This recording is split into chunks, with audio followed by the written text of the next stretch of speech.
सहित अति प्रेम प्यार करने वालियों, आपके बहुत उत्तम कर्म हैं जो आप श्री गुरु ग्रंथ साहिब महाराज की हजूरी विच विराजमान हो। प्रेम ना पहलों हिरदे विचों आपां रचना पवित्र करिए, फिर अमर कथा आपां जिन्नी कि तुसीं मत दोगे गुर संगत दी चरण धूड़ उस मुताबक थोड़ा दास सेवा करूँ। पहलों तुसीं सतगुर दा बख्शिश करिया फतेह दा नारा प्रवान करियो। प्रेम सहित आखो श्री वाहिगुरु जी का खालसा, श्री वाहिगुरु जी की फतेह। श्री गुरु ग्रंथ साहिब महाराज दा दर्शन करन सहित पुरुष दे करोड़ा ही जन्मां दे पाप दुख नाश हो जाती है। इस श्री गुरु ग्रंथ साहब का दर्शन एडा उच्चा महात्म फल रखता है। गुर संगत जी जिमें सतगुरु ने दसिया है, मैं बहुत बार थोड़े चरण हिरदे च गुरबाणी का गुरु ग्रंथ साहब का बचन दसिया। दर्शन परसिए गुरु के जन्म मरण दुख जाए। श्री गुरु ग्रंथ साहिब महाराज दी दर्शन करन सहित जग्यासू दे गुरमुख दे करोड़ा ही जन्मां दी पाप नाश हो जाती है। श्री गुरु ग्रंथ साहिब महाराज दा प्रवचन शब्द सरवन करन सहित पुरुष जग्यासू अजर अमर हो जाता है। कदे मरण यमन दे विच प्रवेश ही नहीं करता। मरण यमन दे पंध बेबाक हो जाती है। गुर संगत जी आपां बहुत ही उच्चे भागां वाले आ जिन्हां श्री गुरु जी दी गुरु ग्रंथ साहब जी दी अमर कथा दा समा सो प्राप्त होया है। उच्चे ऐन थोड़े उच्चे कर्म हैं, विचार भी उच्चे है। जे थोड़े विचार ना उच्चे हुंदे तुसीं सतसंग दे विच नहीं सी आ सकदे। सतसंग विच ओ गुरमुख आउंदा जिहदे उच्चे कर्म होण, उच्चे विचार होण। हुण ऐस वक्त गुरु ग्रंथ साहब दे प्रवचन सरवण करने हैं। श्री गुरु पंजवें पातशाह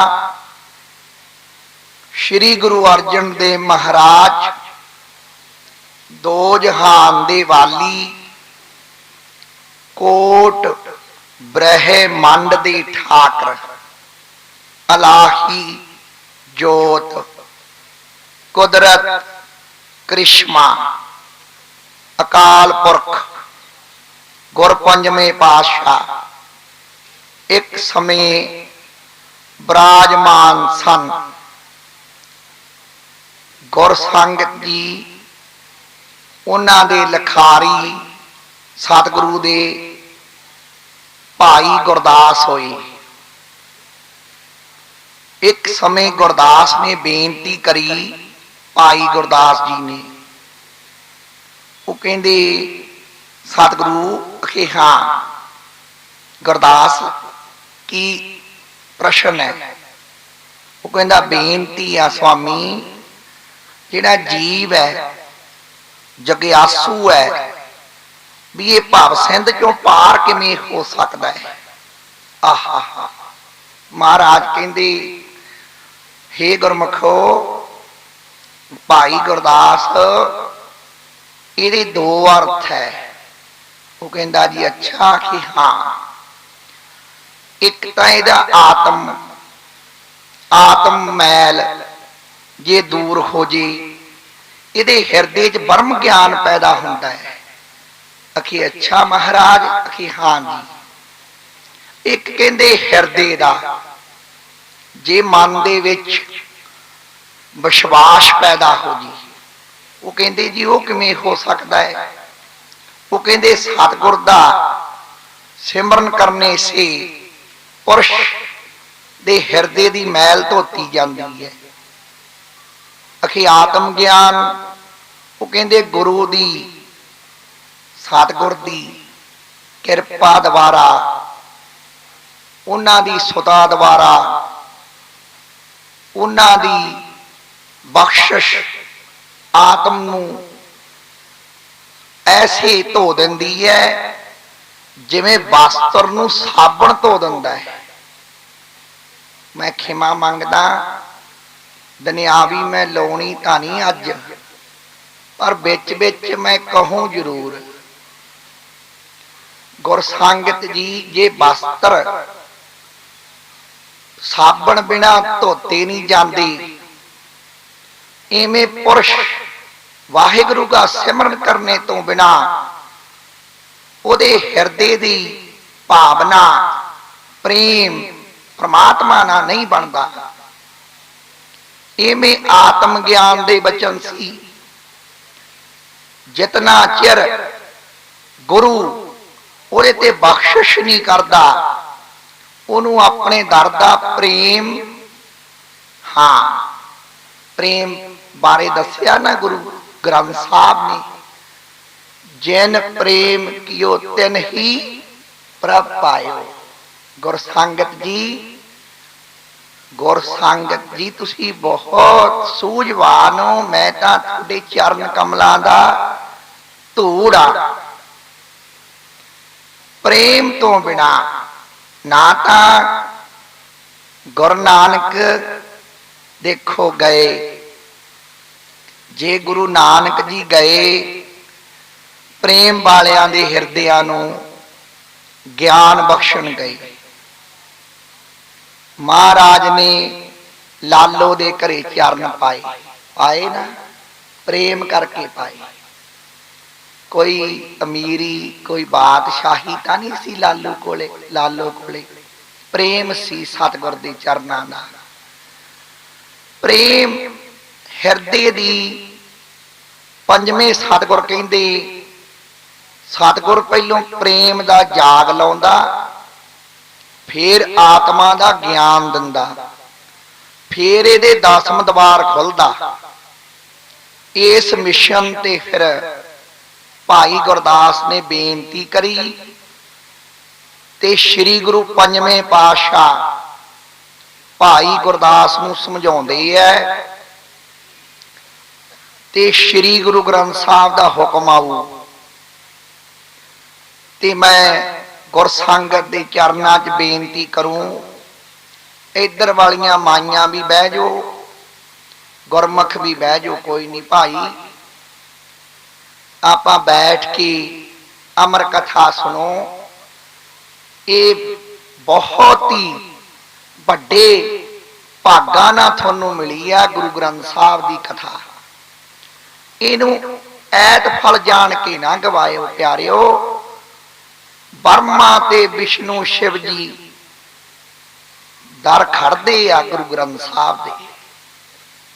महाराज सतगुरु कहंदे हुंदे सी, तेरे दर ते तां सतगुरु ब्रह्मा भी खड़ा, विष्णु भी खड़ा, शंकर भी खड़ा। जे किसी नूं शंकिया मैं दूर करा, जपजी साहिब दा पाठ आपां करदे आ ना प्यारिओ नितनेम, एका माई जुगत ब्याई तीन चेले प्रवान, है ना पातशाह दा लिखिया। देखो ब्रह्मा विष्णु शंकर भी खड़दा है सतगुर दे दवारे ते, अकाल पुरख दी। ਤੇ ਗੁਰੂ ਗ੍ਰੰਥ ਸਾਹਿਬ ਅਕਾਲ ਪੁਰਖ ਹੈ। ਕਿਵੇਂ ਅਕਾਲ ਪੁਰਖਾ? ਧੁਰ ਕੀ ਬਾਣੀ ਆਈ ਤਿਨ ਸਗਲੀ ਚਿੰਤ ਮਟਾਈ। ਗੁਰ ਸੰਗਤ ਜੀ ਇਹ ਅਕਾਲ ਪੁਰਖ ਨੇ। ਆਪਾਂ ਇਹਨਾਂ ਦੇ ਚਰਨੀ ਲੱਗਿਆ ਕਰੋ, ਤੁਹਾਡੇ ਦੁੱਖ ਦੂਰ ਹੋ ਜਾਣਗੇ, ਤੁਹਾਡੇ ਸ਼ੋਗ ਬੰਨਣ ਦੂਰ ਹੋ ਜਾਣਗੇ। ਗੁਰ ਪੰਜਵੇਂ ਪਾਤਸ਼ਾਹ ਦਾ ਬਚਨ ਸੀ ਤੇ ਭਾਈ ਗੁਰਦਾਸ ਦਾ ਮਹਾਰਾਜ ਨੇ ਦੱਸਿਆ ਵੀ ਤੇਰੀ ਸ਼ੰਕਿਆ ਦੂਰ ਕਰੀਏ। ਲੇਖ ਬ੍ਰਹਮ ਗਿਆਨ ਦੇ ਸ਼ਬਦ ਪੰਚਮ ਪਾਤਸ਼ਾਹ ਲਿਖਾਉਂਦੇ ਐ, ਭਾਈ ਗੁਰਦਾਸ ਜੀ ਲਿਖਦੇ ਐ। ਦੋ ਲਿਖਾਰੀ ਹੋਈ ਹੈ ਗੁਰ ਸੰਗਤ ਜੀ। ਮੈਂ ਤੁਹਾਨੂੰ ਪਹਿਲੋਂ ਇਹ ਵੀ ਬਚਨ ਦੱਸ ਦਿਆਂ। ਪਹਿਲੋਂ ਲਿਖਾਰੀ ਗੁਰ ਪੰਜਵੇਂ ਪਾਤਸ਼ਾਹ ਸ਼੍ਰੀ ਗੁਰੂ ਅਰਜਨ ਦੇਵ ਜੀ ਵੇਲੇ ਭਾਈ ਗੁਰਦਾਸ ਜੀ ਹੋ ਗਏ। ਗੁਰ ਦਸ਼ਮੇਸ਼ ਦਸਵੇਂ ਸਤਿਗੁਰੂ, ਉਹਨਾਂ ਦੇ ਵੇਲੇ ਭਾਈ ਮਨੀ ਸਿੰਘ ਜੀ ਹੋਏ ਹੈ। ਦੋ ਲਿਖਾਰੀ ਹੋਏ ਹੈ ਦੁਨੀਆ ਦੇ ਉੱਤੇ, ਵਿਸ਼ਵ ਦੇ ਉੱਤੇ, ਜਿਨ੍ਹਾਂ ਨੇ ਸ਼੍ਰੀ ਗੁਰੂ ਗ੍ਰੰਥ ਸਾਹਿਬ ਲਿਖਿਆ ਹੈ। ਪਰ ਇਹ ਗੁਰੂ ਗ੍ਰੰਥ ਸਾਹਿਬ ਦੀ ਕਿਰਪਾ, ਦਸਾਂ ਗੁਰੂਆਂ ਦੀ ਜੋਤ ਤੇ ਦਸਾਂ ਗੁਰੂਆਂ ਦੀ ਕਿਰਪਾ ਨਾਲ ਲਿਖਿਆ ਗਿਆ ਹੈ। ਉਹਨਾਂ ਨੂੰ ਮਾਣ ਮਿਲਿਆ ਹੈ। ਜਿਵੇਂ ਆਪਾਂ ਧਾਰਨਾ ਪੜ੍ਹਦੇ ਹੁੰਦੇ ਆ, ਮਿਲਦਾ ਮਾਣ ਨਿਮਾਣਿਆਂ ਨੂੰ, ਗੁਰੂ ਜੀ ਤੇਰਾ ਦਰ ਐਸਾ, ਤੇਰਾ ਦਰ ਐਸਾ। ਇਹ ਮਾਣ ਬਖਸ਼ਿਆ ਦੋਨਾਂ ਲਿਖਾਰੀਆਂ ਨੂੰ। ਹੁਣ ਆਪ ਸ਼੍ਰੀ ਗੁਰੂ ਗ੍ਰੰਥ ਸਾਹਿਬ ਮਹਾਰਾਜ ਦੇ ਹਜ਼ੂਰ ਬਿਰਾਜਮਾਨ ਬੈਠੇ ਹੋ। ਸੁਣੋ ਪ੍ਰੇਮ ਨਾਲ। ਪੰਜਵੇਂ ਪਾਤਸ਼ਾਹ ਸ਼੍ਰੀ ਗੁਰੂ ਅਰਜਨ ਦੇਵ ਮਹਾਰਾਜ ਗੁਰੂ ਗ੍ਰੰਥ ਸਾਹਿਬ ਸਤਿਗੁਰੂ ਅਕਾਲ ਪੁਰਖ ਐਸ ਵਕਤ ਬਰਮ ਬਖਿਆਨ ਸ਼ਬਦ ਫਰਮਾ ਰਹੇ ਹਨ। ਗਿਆਨ ਧਿਆਨ ਕਿਛ ਕਰਮ ਨ ਜਾਣਾ, ਸਾਰ ਨ ਜਾਣਾ ਤੇਰੀ। ਸਭ ਤੇ ਵੱਡਾ ਸਤਿਗੁਰੂ ਨਾਨਕ, ਜਿਨ ਕਲ ਰਾਖੀ ਮੇਰੀ। ਸੋਰਠ ਮਹਲਾ ਪੰਜਵਾਂ। ਅਬਨਾਸੀ ਜੀਵਨ ਕੋ ਦਾਤਾ, ਸਿਮਰਤ ਸਭ ਮਲ ਕੋਈ। ਹਾਂ, ਗੁਰ ਸੰਗਤ ਜੀ ਸੋਰਠ ਰਾਗ ਹੈ, ਪੰਜਵੇਂ ਸਤਿਗੁਰ ਦਾ ਸ਼ਬਦ ਹੈ। ਮਹਾਰਾਜ ਨੇ ਦੱਸਿਆ ਅਬਨਾਸ਼ੀ। ਅਬਨਾਸ਼ੀ ਨੌ ਭਗਵਾਨ ਦਾ ਹੈ।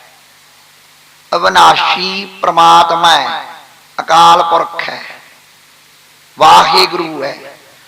ਅਬਨਾਸ਼ੀ ਜੀਵਨ ਕੋ, ਜੀਵਨ ਨੌ ਹੈ ਜਗਿਆਸੂ ਦਾ, ਗੁਰਮੁਖਾਂ ਪਿਆਰੇ ਗੁਰਸਿੱਖ ਦਾ, ਜਿਹੜਾ 84 ਲੱਖ ਜੋਨੀ ਦਾ ਬਾਦਸ਼ਾਹ ਹੋਇਆ ਹੈ, ਮਾਨਸ ਜਨਮ, ਉਹਨੂੰ ਜੀਵਨ ਆਖਿਆ ਹੈ।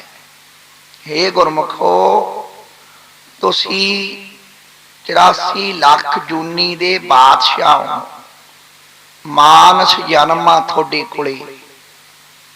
ਇਹਨੂੰ ਤੁਸੀਂ ਸਤਿਗੁਰ ਦੇ ਅਬਨਾਸ਼ੀ ਚਰਨਾਂ 'ਚ ਲਾ ਕੇ ਰੱਖੋ। ਮੈਂ ਤੁਹਾਨੂੰ ਪ੍ਰੇਮ ਨਾਲ ਸਮਝਾਵਾਂ। ਅਬਨਾਸ਼ੀ ਜੀਵਨ ਕੋ ਦਾਤਾ, ਸਿਮਰਤ ਸਭ ਮਲ ਖੋਈ। ਹੇ ਗੁਰਮੁਖੋ, ਜਿਤਨਾ ਚਿਰ ਤੁਸੀਂ ਭਗਵਾਨ ਦਾ ਸਿਮਰਨ ਨਹੀਂ ਕਰਦੇ, ਉਹਨੂੰ ਚੇਤੇ ਨਹੀਂ ਕਰਦੇ, ਉਹਦੀ ਯਾਦਗੀਰ ਆਪਣੇ ਹਿਰਦੇ 'ਚ ਨਹੀਂ ਵਸਾਉਂਦੇ, ਆਹਾ, ਉਹਨਾਂ ਚਿਰ ਤੁਹਾਡੇ ਹਿਰਦੇ 'ਚੋਂ ਮੈਲ ਦੂਰ ਹੀ ਨਹੀਂ ਹੋ ਸਕਦੀ। ਜੇ ਆਪਣੇ ਹਿਰਦੇ 'ਚ ਸਵਾਲ ਆ ਜੀ ਵੀ ਮੈਲ ਹੈ ਕਿਹੜੀ ਆਪਣੇ ਹਿਰਦੇ 'ਚ, ਸਭ ਤੋਂ ਵੱਡੀ ਮੈਲ ਆ ਈਰਖ, ਈਰਖਾ, ਦਵੈਸ਼, ਨਿੰਦਿਆ। ਇਹ ਭਗਵਾਨ ਦੇ ਸਿਮਰਨ ਬਿਨਾਂ ਦੂਰ ਨਹੀਂ ਹੋ ਸਕਦੀ। ਜੇ ਆਪਾਂ ਸਤਿਗੁਰ ਦੇ ਚਰਨੀ ਲੱਗੀਏ ਫੇਰ ਹੀ ਦੂਰ ਹੋਊ ਨਾ। ਆ ਦੇਖੋ, ਜਦੋਂ ਆਪਾਂ ਗੁਰੂ ਘਰ ਜਾਂਦੇ ਆ, ਆਪਾਂ ਕੀ ਕਹਿੰਦੇ ਆ ਸਤਿਗੁਰੂ ਨੂੰ, ਨਾਨਕ ਨਾਮ ਚੜ੍ਹਦੀ ਕਲਾ ਤੇਰੇ ਭਾਣੇ ਸਰਵਾਦਾ ਭਲਾ। ਪਰ ਸਰਵਾਦਾ ਭਲਾ ਕੌਣ ਮੰਗਦਾ? ਜਿਹੜਾ ਗੁਰੂ ਘਰ ਜਾਊ ਉਹੀ ਸੁਣੂ, ਉਹੀ ਕਹੂ, ਉਹੀ ਮੰਨੂ। ਇਸ ਕਰਕੇ ਗੁਰੂ ਗ੍ਰੰਥ ਸਾਹਿਬ ਸਤਿਗੁਰੂ ਜੀ ਕਹਿੰਦੇ, ਮਹਾਰਾਜ ਜੀ ਫਰਮਾਉਂਦੇ ਹੈ ਵੀ ਹੇ ਪ੍ਰਾਣੀ, ਤੂੰ ਭਗਵਾਨ ਦਾ ਸਿਮਰਨ ਕਰਿਆ ਕਰ। ਉਹਦੇ ਸਿਮਰਨ ਕਰਨਾ ਤੇਰੇ ਹਿਰਦੇ ਚੋਂ ਦੂਈ, ਦਵੈਸ਼, ਨਿੰਦਿਆ ਦੂਰ ਹੋ ਜਾਏਗੀ ਅਤੇ ਭਾਵ ਸਿੰਧ ਚੋਂ ਪਾਰ ਹੋ ਜਾਏਗਾ। ਹੁਣ ਮੈਂ ਤੁਹਾਨੂੰ ਫੇਰ ਬੇਨਤੀ ਕਰੂੰ, ਮੈਂ ਸਿੰਘ ਨੂੰ ਵੀ ਪੂਰਾ ਸ਼ਬਦ ਪੜ੍ਹ ਕੇ ਸੁਣਾਵੇ, ਫੇਰ ਮੈਂ ਇਹਦੇ ਤੇ ਦ੍ਰਿਸ਼ਟਾਂਤ ਦਊਂ। ਅਬਨਾਸੀ ਜੀਵਨ ਕੋ ਦਾਤਾ, ਸਿਮਰਤ ਸਭ ਮਲ ਖੋਈ। ਗੁਣ ਨਿਧਾਨ ਭਗਤਨ ਕੋ ਬਰਤਨ, ਬਿਰਲਾ ਪਾਵੇ ਕੋਈ। ਗੁਣ, ਗੁਣ ਕਿਹਦੇ ਹਿਰਦੇ 'ਚ ਹੈ? ਗੁਣ ਗੁਰ ਸੰਗਤ ਜੀ ਸਿੱਖ ਦੇ ਹਿਰਦੇ 'ਚ ਹੈ। ਸਿੱਖ ਕੌਣ ਹੈ? ਜਿਹਦੇ ਹਿਰਦੇ 'ਚ ਸਤਿਗੁਰੂ ਦੀ ਸਿੱਖਿਆ ਹੈ। ਗੁਣ ਨਿਧਾਨ, ਨਿਧਾਨ ਹੈ ਖਜ਼ਾਨਾ। ਅੱਜ ਤੱਕ ਯਾਦ ਹੈ ਭਾਈ ਤਾਰੂ ਸਿੰਘ ਦਾ ਨਾਮ, ਉਹ ਖਜ਼ਾਨਾ ਸਿੱਖੀ ਦਾ। ਗੁਰ ਸੰਗਤ ਜੀ, ਜੇਕਰ ਭਾਈ ਤਾਰੂ ਸਿੰਘ ਰੋਮ ਦਾ ਦੱਸਦਾ ਨਾ ਵੀ ਰੋਮ ਦੀ ਕੀਮਤ ਕੀ ਹੈ, ਤੇ ਫੇਰ ਭਾਈ ਤਾਰੂ ਸਿੰਘ ਉਹ ਖਜ਼ਾਨੇ ਨੂੰ ਪਾ ਲੈਂਦਾ? ਨਹੀਂ ਪਾ ਸਕਦਾ ਸੀ। ਉਹਨੇ ਰੋਮ ਦੀ ਕੀਮਤ ਦੱਸੀ ਕਿ ਰੋਮ ਦੀ ਕੀਮਤ ਕੇਸ ਲੋਹੇ ਦੀਆਂ ਤਾਰਾਂ ਬਣ ਗਈ, ਕੈਂਚੀ ਤੋਂ ਵੀ ਕੱਟੇ ਨਹੀਂ ਗਏ। ਗੁਰਸਿੱਖ ਦੀ ਮੰਜ਼ਿਲ ਬਹੁਤ ਉੱਚੀ ਹੈ। ਜੇ ਉਹ ਸਕੂਲ ਵਿੱਚ ਪੜ੍ਹਿਆ ਹੋਵੇ, ਮੈਨੂੰ ਖੁਸ਼ੀ ਹੈ ਮੈਂ ਅੱਜ ਸਕੂਲ 'ਚ ਬੈਠਾ। ਇਹ ਹੈ ਨੇਤਰ, ਗਿਆਨ ਦਾ ਨੇਤਰ ਦੁਨਿਆਵੀ। ਇਹ ਆ ਬਰਮ ਗਿਆਨ ਦਾ ਨੇਤਰ ਗੁਰੂ ਗ੍ਰੰਥ ਸਾਹਿਬ, ਜਿਹੜਾ ਆਪਾਂ ਇਸ ਸਮੇਂ ਗੁਰੂ ਜੀ ਦੀ ਬਾਣੀ ਸਰਵਣ ਕਰ ਰਹੇ ਹਾਂ। ਗੁਰੂ ਜੀ ਫਰਮਾਉਂਦੇ ਹੈ, ਗੁਣ ਨਿਧਾਨ ਭਗਤਨ ਕੋ ਬਰਤਨ, ਬਿਰਲਾ ਪਾਵੇ ਕੋਈ। ਹੇ ਵਾਹਿਗੁਰੂ, ਤੈਨੂੰ ਬਿਰਲੇ ਬਿਰਲੇ ਪਾ ਸਕਦੇ ਐ, ਸਾਰੇ ਨਹੀਂ। ਜੇ ਆਪਾਂ ਕਹੀਏ ਸਾਰੇ ਤਾਰੂ ਭਾਈ ਤਾਰੂ ਸਿੰਘ ਬਣ ਜਾਾਂਗੇ, ਬਣ ਜਾਾਂਗੇ, ਜਾਂ ਆਪਾਂ ਭਾਈ ਮਨੀ ਸਿੰਘ ਬਣ ਜਾਾਂਗੇ, ਨਹੀਂ ਬਣ ਸਕਦੇ। ਗੁਰਸੰਗਤ ਜੀ, ਸਿੱਖੀ ਦੀ ਮੰਜ਼ਿਲ ਬਹੁਤ ਉੱਚੀ ਹੈ। ਇਸ ਮੰਜ਼ਿਲ ਤੇ ਜਾਣਾ ਬਹੁਤ ਔਖਾ ਹੈ। ਜਾ ਸਕਦਾ ਹੈ ਜੇ ਸਿਮਰਨ ਕਰੇ, ਗੁਰੂ ਦੇ ਚਰਨਾਂ ਦਾ ਪ੍ਰੇਮ ਕਰੇ, ਵਿਸ਼ਵਾਸ ਰੱਖੇ, ਫਿਰ ਜਾ ਸਕਦਾ ਹੈ। ਮੈਂ ਫੇਰ ਪ੍ਰੇਮ ਨਾਲ ਤੁਹਾਨੂੰ ਇੱਕ ਇੱਕ ਸ਼ਬਦ ਗੁਰਸੰਗਤ ਜੀ ਪ੍ਰੇਮ ਨਾਲ ਸਮਝਾਵਾਂ। ਗੁਣ ਨਿਧਾਨ, ਨਿਧਾਨ ਨਾਮ ਖਜ਼ਾਨੇ ਦਾ। ਫੇਰ ਦੱਸਿਆ ਹੈ ਭਗਤਨ, ਭਗਤਨ ਅਰਥ ਹੈ ਭਗਤੀ ਦਾ। ਵੀ ਹੇ ਗੁਰਮੁਖੋ, ਜਿਵੇਂ ਪ੍ਰਹਲਾਦ ਹੋਏ, ਭਗਤ ਕਬੀਰ ਹੋਏ, ਭਗਤ ਫਰੀਦ ਹੋਏ, ਉਹਨਾਂ ਦੀ ਰੋਸ਼ਨੀ ਹਜੇ ਤੱਕ ਦੁਨੀਆ ਤੇ ਹੈ। ਭਗਤਨ ਕੋ ਵੀ ਭਗਤਾਂ ਨੂੰ ਕੋਈ ਕੋਈ ਪਾ ਸਕਦਾ ਹੈ। ਭਗਤੀ ਦੀ ਮੰਜ਼ਿਲ ਵਿਰਲੇ ਵਿਰਲੇ ਦੇ ਹਿਰਦੇ 'ਚ ਪ੍ਰਵੇਸ਼ ਕਰਦੀ ਹੈ। ਜਿਵੇਂ ਪ੍ਰਹਲਾਦ ਨੂੰ ਲਗਨ ਲੱਗ ਗਈ, ਉਮਰ ਦਾ ਤਗਾਜਾ ਨਹੀਂ, ਇਹ ਲਗਨ ਦਾ ਤਗਾਜਾ ਹੈ। ਜੇ ਮੈਂ ਤੋਲਾਂ ਉਮਰ ਤਾਂ ਪ੍ਰਹਲਾਦ ਦੀ ਕੀ ਉਮਰ ਸੀ, ਧਰੂ ਦੀ ਕੀ ਉਮਰ ਸੀ, ਛੋਟਾ ਹੀ ਸੀ ਨਾ। ਇਸ ਕਰਕੇ ਉਮਰ ਨਾਲ ਨਹੀਂ ਪ੍ਰਮਾਤਮਾ ਮਿਲਦੇ, ਸਿਮਰਨ ਕਰਨਾ ਮਿਲਦੇ ਹੈ। ਇੱਥੇ ਦੱਸਿਆ ਹੈ ਬਰਤਨ, ਬਰਤਨ ਅਰਥ ਹੈ ਮਿਲਣਾ, ਵੀ ਈਸ਼ਵਰ ਨੂੰ ਦਸਵੇਂ ਦਵਾਰ ਪ੍ਰੇਮ ਸੇ ਮਿਲ ਸਕਦਾ ਹੈ। ਇਹ ਦਸਵੇਂ ਕਾਟ ਹਿਰਦੇ 'ਚ ਅਨੁਭਵ 'ਚ ਖੁੱਲਦਾ ਹੈ। ਮੈਂ ਤੁਹਾਨੂੰ ਪ੍ਰੇਮ ਨਾਲ ਸਮਝਾਵਾਂ। ਨਾਭ ਕਮਲ 'ਚ ਬਰਮਾ, ਕੰਠ 'ਚ ਸ਼ੰਕਰ, ਦਸਵੇਂ ਦਵਾਰ 'ਚ ਵਿਸ਼ਨੂੰ, ਤੁਰਕਟੀ 'ਚ ਕਾਲ ਪੁਰਖ ਬੈਠਾ ਹੈ। ਜਿਹਨੂੰ ਦੁਨੀਆ ਭਾਲਦੀ ਹੈ ਬਾਹਰ, ਉਹ ਤਾਂ ਹਿਰਦੇ 'ਚ ਬੈਠਾ ਹੈ। ਗੁਰਸੰਗਤ ਜੀ ਜਿਹੜਾ ਵਾਹਿਗੁਰੂ ਹੈ, ਸਤਿਗੁਰੂ ਹੈ, ਉਹ ਆਪਣੇ ਹਿਰਦੇ 'ਚ ਬੈਠਾ ਹੈ। ਆਪਾਂ ਸਤਸੰਗਤ ਕਰਨੀ ਠੀਕ ਹੈ, ਗੁਰੂ ਦੇ ਦਰਸ਼ਨ ਕਰਨੇ ਪੁਨਰ ਪੁਨਰ ਠੀਕ ਹੈ, ਲੇਕਿਨ ਉਹ ਤਾਂ ਹਿਰਦੇ 'ਚ ਰਹਿੰਦਾ ਹੈ। ਉਹਨੂੰ ਯਾਦ ਕਰੋ, ਉਹ ਮਿਲਦਾ ਹੈ ਤੇ ਉਹ ਹਿਰਦੇ 'ਚ ਦੱਸਦਾ ਹੈ ਮੈਂ ਹੈਗਾ। ਇੱਥੇ ਵਾਹਿਗੁਰੂ ਨੇ ਦੱਸਿਆ ਹੈ ਬਿਰਲਾ ਪਾਵੇ ਕੋਈ, ਜੇ ਉਹਨੂੰ ਅਮਲੀ ਜਾਮਾ ਹੋਊ, ਉਹਦੇ ਉੱਤੇ ਅਮਲ ਕਮਾਊ, ਫੇਰ ਹੀ ਉਹਨੂੰ ਵਿਸ਼ਵਾਸ ਹੋਊ ਮੇਰੇ ਹਿਰਦੇ 'ਚ ਆ। ਜੇ ਉਹਨੇ ਬਚਨਾਂ ਤੇ, ਗੁਰੂ ਦੇ ਪ੍ਰਵਚਨਾਂ ਤੇ ਅਮਲ ਹੀ ਨਹੀਂ ਕਰਨਾ, ਫਿਰ ਉਹਨੂੰ ਕਿਵੇਂ ਪਤਾ ਲੱਗੂ ਵੀ ਮੇਰੇ ਹਿਰਦੇ 'ਚ ਭਗਵਾਨ ਵਸਦੇ ਹੈ? ਉਹਨੂੰ ਪਤਾ ਹੀ ਨਹੀਂ ਲੱਗਣਾ।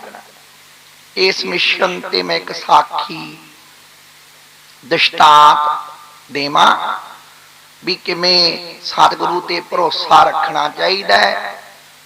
ਜਿਹੜੇ ਪੁਰਸ਼ ਭਰੋਸਾ ਨਹੀਂ ਰੱਖਦੇ ਉਹ ਪਿੱਛੋਂ ਪਛਤਾਉਂਦੇ ਹੈ, ਜਨਮ ਗਵਾ ਜਾਂਦੇ ਹੈ।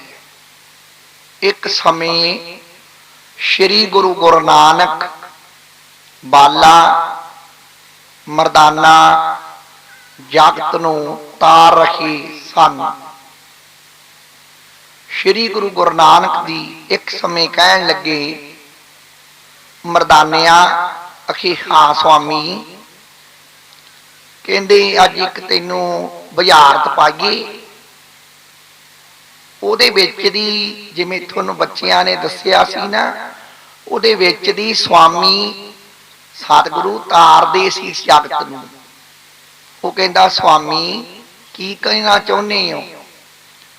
ਉਹ ਕਹਿੰਦੇ ਇਉਂ ਕਹਿਣਾ ਚਾਹੁੰਦੇ ਆ ਵੀ ਸਾਡੇ ਕੋਲੇ ਅੱਜ ਇੱਕ ਟਕਾ, ਉਦੋਂ ਟਕੇ ਦੀ ਬਹੁਤ ਕੀਮਤ ਹੁੰਦੀ ਸੀ।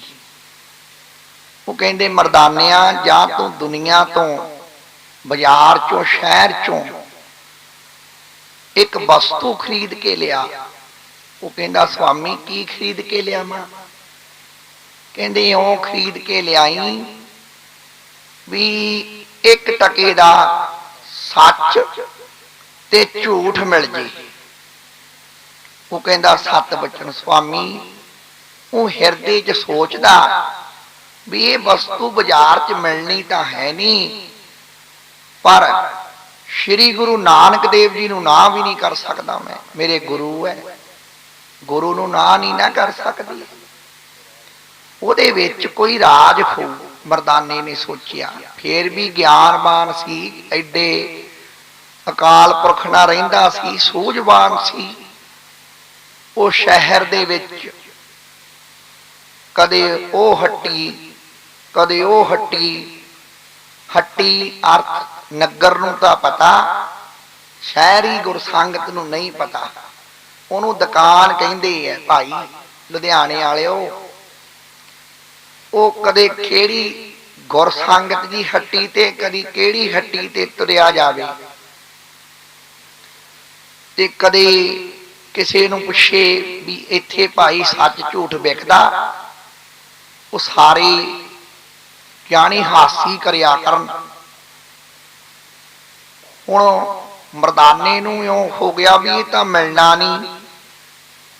ਉਹ ਖੀਰ ਸੇਠ ਮੂਲਾ ਖੱਤਰੀ ਸੀ, ਉਹਦੀ ਹੱਟੀ ਤੇ ਚਲੇ ਗਿਆ। ਉਹ ਕਹਿੰਦਾ ਸੇਠ ਜੀ, ਅਖੇ ਹਾਂ ਮੇਰੇ ਕੋਲ 1 ਟਕਾ। ਉਹ ਕਹਿੰਦਾ ਫੇਰ? ਅਖੇ ਜੇ ਤੁਸੀਂ ਮੈਨੂੰ ਦੱਸ ਦਿਓ, ਦੇ ਦਿਓ ਮੈਨੂੰ ਚੀਜ਼ ਵਸਤੂ। ਉਹ ਕਹਿੰਦੇ ਕੀ ਵਸਤੂ ਚਾਹੁੰਦਾ ਹੈ? ਉਹ ਕਹਿੰਦੇ ਵਸਤੂ ਮੈਂ ਇਹ ਚਾਹੁੰਦਾ ਵੀ ਝੂਠ ਤੇ ਸੱਚ ਦੇ ਦਿਓ ਮੈਨੂੰ। ਉਹ ਮੂਲੇ ਨੇ ਸਤ ਸੰਗਤ ਕਰੀ ਹੋਈ ਸੀ। ਜਿਹਨੇ ਸਤ ਸੰਗਤ ਕਰੀ ਹੋਵੇ ਉਹਨੂੰ ਹੀ ਗਿਆਨ ਹੁੰਦਾ, ਦੂਏ ਨੂੰ ਤਾਂ ਹੁੰਦਾ ਨਹੀਂ। ਉਹ ਮੂਲੇ ਨੇ ਲਿਖਤਾ ਵੀ ਮਰਨਾ ਸੱਚ ਹੈ, ਜੂਣਾ ਝੂਠ ਹੈ। ਤੇ ਸ੍ਰੀ ਗੁਰੂ ਗੁਰੂ ਨਾਨਕ ਕੋਲੇ ਮਰਦਾਨਾ ਲੈ ਗਿਆ। ਗੁਰੂ ਨਾਨਕ ਦੇਵ ਜੀ ਕਹਿੰਦੇ ਮਰਦਾਨੇ, ਅਖੇ ਹਾਂ ਸੁਆਮੀ ਆ ਗਏ? ਅਖੇ ਹਾਂਜੀ ਆ ਗਏ। ਲੈ ਆਇਆ? ਹਾਂ ਸੁਆਮੀ ਜੀ ਲੈ ਆਇਆ। ਕੀ ਲੈ ਆਇਆ? ਅਖੇ ਉਹਨੇ ਆ ਲਿਖਤਾ ਕਾਗਜ਼ ਤੇ ਮਰਨਾ ਸੱਚ, ਜਿਉਣਾ ਝੂਠ। ਅਖੇ ਅੱਛਾ? ਅਖੇ ਹਾਂ। ਕਹਿੰਦੇ ਫਿਰ ਉਹਨੂੰ ਬੁਲਾ ਕੇ ਵੀ ਲਿਆ ਵੀ ਉਹਦੇ 'ਚ ਅਮਲੀ ਜਾਮਾ ਵੀ ਹੈ, ਵੀ ਲਿਖਿਆ ਹੀ ਆ ਕਿ ਅਮਲ ਵੀ ਹੈ। ਜਿਵੇਂ ਆਪਾਂ ਹੁਣ ਸਤ ਸੰਗਤ ਕਰੀਏ, ਸਤ ਸੰਗਤ ਕਰਨੇ ਸੇ ਪੁਰਸ਼ ਅਜਰ ਅਮਰ ਹੋ ਜਾਂਦਾ ਹੈ, ਲੇਕਿਨ ਅਮਲ ਕਰਨੇ ਨਾ, ਅਮਲ ਬਿਨਾ ਨਹੀਂ। ਇਸੇ ਤਰ੍ਹਾਂ ਸ੍ਰੀ ਗੁਰੂ ਨਾਨਕ ਦੇਵ ਜੀ ਕਹਿਣ ਲੱਗੇ ਉਹਦੇ 'ਚ ਅਮਲ ਹੈ ਜਾਂ ਲਿਆ ਬੁਲਾ ਕੇ? ਉਹ ਕਹਿੰਦਾ ਜੀ 7 ਵਚਨ। ਮੂਲੇ ਖੱਤਰੀ ਨੂੰ ਬੇਨਤੀ ਕਰੀ ਵੀ ਤੈਨੂੰ ਸਾਡੇ ਸਤਿਗੁਰੂ ਸਾਦੇ ਐ, ਗੁਰੂ ਨਾਨਕ ਸਾਦਾ, ਸਤਿਗੁਰੂ ਆਪਣਾ। ਉਹਨੇ ਸਤ ਸੰਗਤ ਕਰੀ ਸੀ। ਉਹ ਕਹਿੰਦਾ ਚਲੋ ਮਹਾਪੁਰਸ਼ ਸਾਦੇ ਐ, ਚਲੋ ਚੱਲੀਏ। ਜਦੋਂ ਗਿਆ ਸਤਿਗੁਰੂ ਦੀ ਏਦੀ ਉਹਦੇ ਉੱਤੇ ਦ੍ਰਿਸ਼ਟੀ ਹੋਈ ਤੇ ਸਤਿਗੁਰੂ ਨੇ ਇਹੋ ਜੀ ਕਿਰਪਾ ਕਰੀ। ਉਹ ਕਹਿੰਦੇ ਮੂਲੇ ਤੇਰੇ ਹਿਰਦੇ 'ਚ ਹੈ ਵੀ ਮਰਨਾ ਸੱਚ ਤੇ ਜਿਉਣਾ ਝੂਠ ਹੈ। ਉਹ ਕਹਿੰਦਾ ਜੀ ਮੇਰੇ ਹਿਰਦੇ 'ਚ ਤਾਂ ਨਹੀਂ ਸੀ, ਤੁਹਾਡੇ ਦਰਸ਼ਨ ਕਰਕੇ ਮੇਰੇ ਪ੍ਰਵੇਸ਼ ਹੋ ਗਿਆ। ਕਹਿੰਦੇ ਫਿਰ ਸਾਡੇ ਨਾਲ ਹੀ ਰਿਹਾ ਕਰ। ਜਦੋਂ ਇਉਂ ਕਿਹਾ ਉਹਦੇ ਹਿਰਦੇ ਨੂੰ ਜਾਣੀ ਘਰ ਕਰ ਗਈ ਗੱਲ, ਬਚਨ ਮੰਨ ਲਏ ਉਹਨੇ। ਜਦੋਂ ਬਚਨ ਮੰਨੇ ਗੁਰ ਸੰਗਤ ਜੀ ਉਹ ਨਾਲ ਰਹਿਣ ਲੱਗ ਗਿਆ। ਜਿੱਥੇ ਸ੍ਰੀ ਗੁਰੂ ਗੁਰੂ ਨਾਨਕ ਜੀ ਜਾਇਆ ਕਰਨ ਉੱਥੇ ਉੱਥੇ ਮੂਲਾ ਖੱਤਰੀ ਵੀ ਜਾਇਆ ਕਰੀ। ਜਿਹੜੀ ਉਹਦੀ ਧਰਮ ਪਤਨੀ ਸੀ ਉਹਦਾ ਮਨ ਵਿਸ਼ਵਾਸ ਹਿੱਲ ਗਿਆ ਵੀ ਪਤੀ ਮੇਰਾ ਵਿਸਰ ਗਿਆ। ਉਹਨੇ ਇੱਕ ਦਿਨ ਮਨ ਦੇ ਫੁਰਨੇ ਵਿੱਚ ਚੇਤੇ ਕਰਿਆ ਵੀ ਹੇ ਪ੍ਰਮਾਤਮਾ, ਜੇ ਤੂੰ ਦੁਨੀਆ ਤੇ ਹੈ, ਤੂੰ ਮੇਰੇ ਦਿਲ ਦੀ ਆਵਾਜ਼ ਸੁਣਦਾ ਹੈ, ਤਾਂ ਮੇਰਾ ਪਤੀ ਮੇਰੇ ਘਰੇ ਘੱਲ ਦੇ। ਹੁਣ ਅੰਤਰਯਾਮੀ, ਜਿਵੇਂ ਗੁਰੂ ਗ੍ਰੰਥ ਸਾਹਿਬ 'ਚ ਦੱਸਿਆ, ਅੰਤਰ ਕੀ ਗਤ ਤੁਝ ਪੈ ਸਾਰੀ, ਤੁਝ ਜੇਵੜ ਅਵਰ ਨਾ ਕੋਈ। ਹੁਣ ਸ੍ਰੀ ਗੁਰੂ ਗੁਰੂ ਨਾਨਕ ਅੰਤਰਯਾਮੀ ਸੀ। ਉਹਨਾਂ ਨੇ ਮੂਲੇ ਖੱਤਰੀ ਨੂੰ ਕਿਹਾ, ਅਖੇ ਮੂਲੇ, ਅਖੇ ਹਾਂਜੀ ਜੇ ਤੂੰ ਘਰ ਉੱਠ ਜੇ। ਉਹ ਕਹਿੰਦਾ ਮਹਾਰਾਜ ਮੇਰਾ ਘਰ ਬਹੁਤ ਦੂਰ ਹੈ ਇੱਥੋਂ। ਕਹਿੰਦੇ ਕੋਈ ਗੱਲ ਨਹੀਂ। ਸਵਾਮੀ ਜੀ ਕਹਿੰਦੇ ਨੇਤਰ ਬੰਦ ਕਰ ਲੈ, ਤੂੰ ਘਰੇ ਪਹੁੰਚ ਜਾਏਗਾ। ਉਹਨੇ ਉਸੇ ਟਕਾ ਆਪਣੇ ਨੇਤਰ ਬੰਦ ਕਰੇ ਤੇ ਆਪਣੇ ਘਰੇ ਪਹੁੰਚ ਗਿਆ। ਜਦੋਂ ਨੇਤਰ ਖੋਲੇ ਘਰੇ ਪਹੁੰਚਿਆ, ਉਹਦੀ ਧਰਮ ਪਤਨੀ ਦੀ ਇਬਾਦਤ ਕਰੀ ਹੋਈ, ਅਰਦਾਸ ਕਰੀ ਹੋਈ ਕਬੂਲ ਹੋ ਗਈ ਵਾਹਿਗੁਰੂ ਨੂੰ। ਫੇਰ ਵੀ ਉਹਦੇ ਮਨ 'ਚ ਡਰ ਵਸ ਗਿਆ ਵੀ ਕਿਤੇ ਮੇਰਾ ਪਤੀ ਫੇਰ ਨਾ ਵਿਸਰੇ। ਗੁਰਸੰਗਤ ਜੀ, ਵਹਿਮ ਤੇ ਡਰ ਜੇ ਬਸ ਜੇ ਬਹੁਤ ਔਖਾ ਜਾਂਦਾ ਹੈ। ਸ੍ਰੀ ਗੁਰੂ ਨਾਨਕ ਜਗਤ ਨੂੰ ਤਾਰਦੇ ਹੋਏ ਕੁਛ ਸਮਾਂ ਪਾ ਕੇ ਉਹਦੇ ਘਰੇ ਚਲੇ ਗਏ। ਇਹ ਤਾਂ ਚੋਜ ਸੀ ਵਾਹਿਗੁਰੂ ਦਾ, ਮਰਦਾਨਾ ਬਾਲਾ ਸਤਿਗੁਰੂ ਦੇ ਨਾਲ। ਕਹਿੰਦੇ ਮਰਦਾਨਿਆਂ ਜਾਂ ਮੂਲੇ ਖੱਤਰੀ ਨੂੰ ਬੁਲਾ ਕੇ ਲਿਆ, ਸਾਡਾ ਚਿੱਤ ਕਰਦਾ ਅੱਜ ਉਹਨੂੰ ਲਿਜਾਣ ਨੂੰ ਮਿਲਣ ਨੂੰ, ਵੀ ਫੇਰ ਚੱਲ ਯਾਤਰਾ ਤੇ ਜਾ ਆਓ। ਉਹਦੀ ਜਦੋਂ ਧਰਮ ਪਤਨੀ ਨੇ ਦੇਖਿਆ ਵੀ ਇਹ ਤਾਂ ਫੇਰ ਉਹੀ ਫਕੀਰ ਤਿੰਨ ਆ ਗਏ, ਇਹ ਤਾਂ ਫੇਰ ਨਹੀਂ ਮੇਰੇ ਪਤੀ ਨੂੰ ਵਾਪਸ ਘੱਲਣਗੇ, ਇਹ ਤਾਂ ਫੇਰ ਲੈ ਜਾਣਗੇ। ਉਹ ਜਦੋਂ ਮਰਦਾਨੇ ਨੇ ਕਿਹਾ ਵੀ ਤੇ ਗੁਰੂ ਨਾਨਕ ਜੀ ਸਾਦੇ ਐ ਵੀ ਤੂੰ ਆਪਣੇ ਪਤੀ ਨੂੰ ਘੱਲ ਦੇ,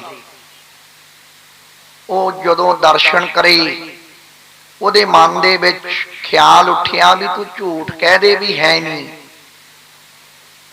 ਉਹਨੇ ਸ੍ਰੀ ਗੁਰੂ ਨਾਨਕ ਦੇਵ ਜੀ ਨੂੰ ਕਹਿਤਾ ਵੀ ਮੇਰਾ ਪਤੀ ਤਾਂ ਹੈ ਹੀ ਨਹੀਂ। ਮਹਾਰਾਜ ਕਹਿੰਦੇ ਅੱਛਾ ਬੀਬਾ, ਜਾਂ ਹੈ ਹੀ ਨਹੀਂ।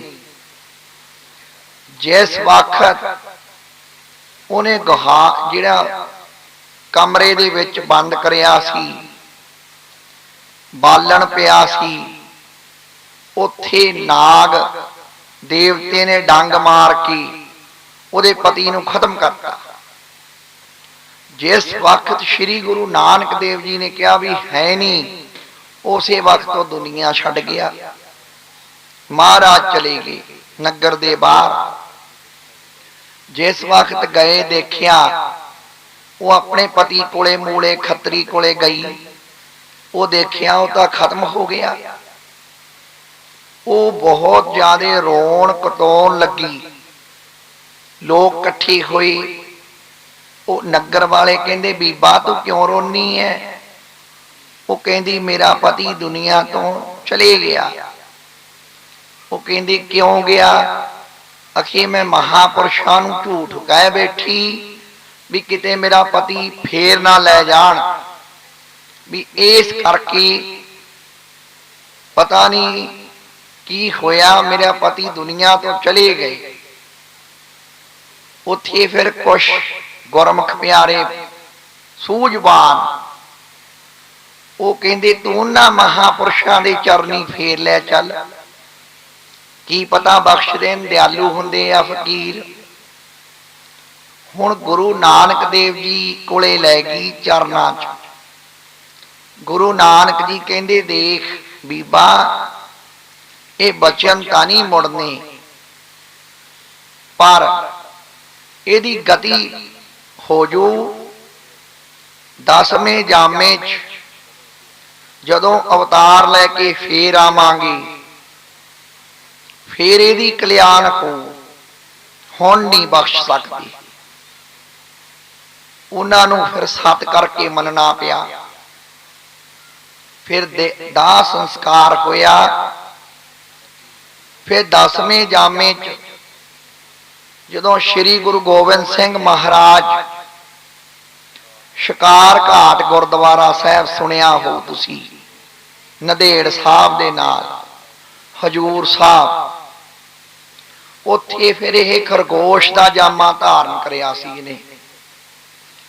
ਇਹ ਮਹਾਰਾਜ ਦੇ ਮੂਹਰੇ ਮੂਹਰੇ ਤੁਰਿਆ ਫਿਰੇ, ਪਿੱਛੇ ਨਾ ਹਟੇ। ਮਹਾਰਾਜ ਨੇ ਸ਼ਿਕਾਰ ਕਰਕੇ ਫਿਰ ਉਹਦਾ ਕਲਿਆਣ ਕਰੀ। 10ਵੇਂ ਜਾਮੇ 'ਚ ਬਚਨ ਪੂਰਨ ਕਰੇ। ਪਰ ਗੁਰਸੰਗਤ ਜੀ, ਇਹ ਸਾਖੀ ਦਾ ਅਰਥ ਕੀ ਸੀ? ਇਹ ਸਾਖੀ ਦਾ ਅਰਥ ਇਹ ਸੀ, ਉਹਨੂੰ ਗਿਆਨ ਨਹੀਂ ਸੀ, ਉਹਦੇ ਅੰਦਰ ਪ੍ਰਮਾਤਮਾ ਦਾ ਪ੍ਰੇਮ ਨਹੀਂ ਸੀ। ਜੇ ਸੋਚ ਲੈਂਦੀ ਵੀ ਇਹ ਦੇਹੀ ਤਾਂ ਹੈ ਹੀ ਇਹਨਾਂ ਦੀ ਆ, ਲੈ ਜਾਣ श्री गुरु नानक देव भी ये भी इन्हां दी आ, मेरा पति भी इन्हां दा, भावें सेवा कराउण भावें मेरे को रहन, है ही इन्हां दे आ। इत्थे गुरु ग्रंथ साहब जी ने दस्सिया है, मैं उस मिशन ते ही साखी दृष्टांत दिता, मैं गुरु ग्रंथ साहब तो बाहर नहीं दृष्टांत दिता।